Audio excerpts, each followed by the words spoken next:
Updating your legal name on CaptionMax is a straightforward process.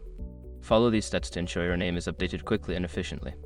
Step 1. Gather required documents. Collect all necessary documents that support your name change, such as a marriage certificate, divorce decree, or court order. Make sure these documents are official and clearly show your new legal name. Step 2. Access your CaptionMax account. Don't continue before doing this. A lot of online accounts end up exposed in breaches without people even realizing it. Use Assert to constantly monitor your email accounts and get alerted immediately if your information gets leaked online.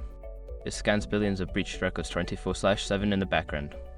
And honestly, for a few dollars a month, it's something everybody should probably have. Link in the description. Step 3. Navigate to Profile Settings. Once logged in, go to the Profile or Account Settings section of your account. Look for an option related to personal information or name settings. Step 4. Submit name change requests. Find the option to update your legal name. Enter your new name as it appears on your supporting documents. You may also need to upload copies of the documents you gathered at Step 1. Step 5. Confirm changes. After submitting your request, check for a confirmation message or email from CaptionMax. This will confirm that your name change request has been received and is being processed. Allow some time for the changes to take effect. Once you have completed these steps, your legal name should be updated on CaptionMax. If you encounter any issues, don't hesitate to reach out to their customer support for further assistance.